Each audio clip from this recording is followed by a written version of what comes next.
Okay. Good morning. We're going to start right now.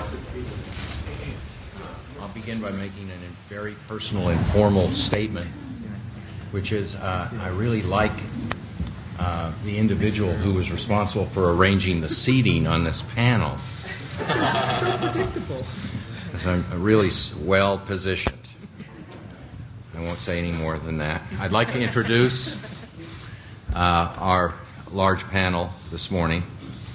I'm going to begin on my extreme right, where we have Mr. Rikin Patel. He is the co-founder and executive director of Avaz.org, and he is working closely with our Global Zero initiative to focus on international political activities.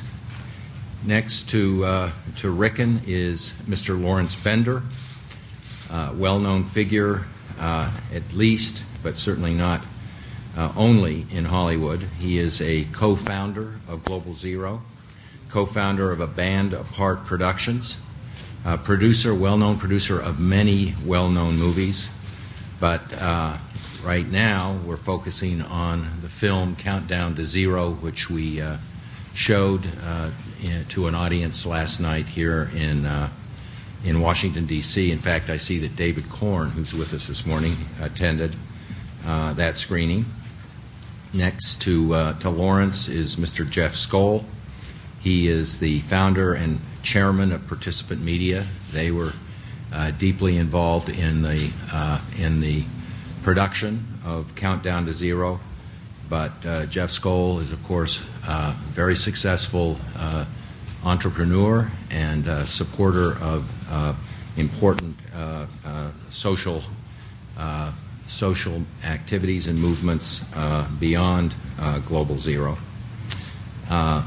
We have one of our key leaders of Global Zero directly to my right, Her Majesty Queen Noor, who has taken a leadership role and will be speaking briefly on our grassroots activities in our goal of eliminating nuclear weapons worldwide.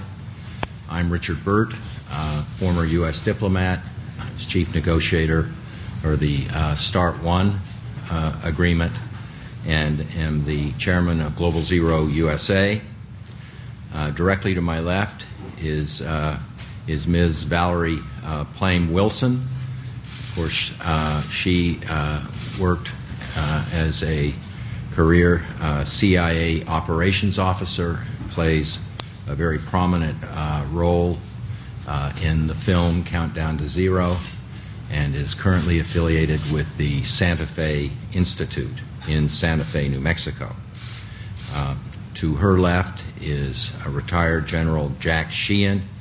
He is the former Commander-in-Chief of the United States Atlantic Command and has provided military expertise to the Global Zero initiative. And last but certainly not least is the Reverend Richard Cizik, the president of the New Evangelicals and fellow of the Open Society Institute. I will just make one or two brief remarks to open this up and then turn to the other panelists. Global Zero as an initiative is roughly 18 months old. So we got involved in trying to think through the goal of eliminating nuclear weapons worldwide prior to the inauguration of Barack Obama. And at that time, I think we played an important catalytic role in beginning to think through the problems of eliminating all nuclear weapons. And in a large international meeting in Paris over a year ago, we called for a resumption of the U.S.-Russian negotiations to reduce their stockpiles of nuclear weapons, recognizing that with over 90% of the world's nuclear weapons, it was incumbent on the United States and the Russian Federation to exercise leadership in this area. We also called in what we called our Global Zero Action Plan for follow-on negotiations to reduce Russian and American weapons down to 1,000 or so nuclear warheads. We also said that as a next step in the process, we needed to create a multilateral negotiation that would bring other nuclear powers, such as India and China, into the process. In outlining this goal, we made the argument, a very strong public argument, that for the United States and other existing nuclear powers, that nuclear weapons were losing their political and military utility, that the danger of nuclear weapons was no longer the classical Cold War paradigm of a U.S.-Russian nuclear conflict, that the danger of nuclear weapons in the 21st century is the spread of nuclear weapons, not to strong states, not to great powers, but to weaker states, more fragile states, to rogue states, and most disturbingly, to sub-state actors like terrorist groups. The reason I'm outlining these views is that we think we've really served over the last 18 months as a thought leader in this process. Because as we look at the remarks and statements that are contained, for instance, in the President's recent nuclear posture review, where the Obama administration placed the issue of non-proliferation and nuclear terrorism as a key goal of American nuclear strategy looking forward, we're very pleased that we have, in our view, been leaders in leading this country and other countries in re-evaluating the role and place of nuclear weapons. As we look at the new START treaty, which was, of course, signed just this morning by President Medvedev and President Obama in Prague, I have to say I was delighted to see that the President not only focused on the important steps that are contained in this treaty, but also focused together with President Medvedev on the need for a follow-on negotiation to further reduce those weapons and continuing to endorse the long-term goal of nuclear elimination.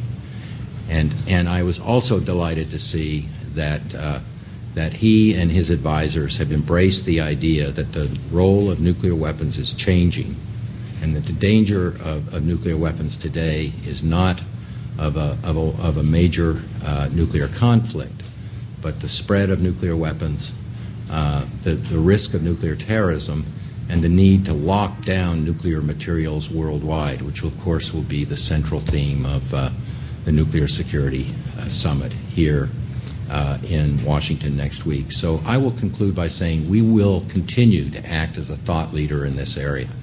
And in the policy realm, we're going to work in the coming year on plans for bringing China, India, Pakistan, the European nuclear powers, Britain and France, and Israel into the arms control process. We see this as a very important necessity. But while we focus on thought leadership, we also need to focus on political leadership. And that means really working hard to develop political support for the Global Zero concept. Political support in the near term for the new START treaty to make sure it is ratified. But beyond the new START treaty, political support for a longer-term process of creating a world without nuclear weapons. So with that political and a focus on political organization and grassroots organization, I want to turn now to Her Majesty Queen Noor.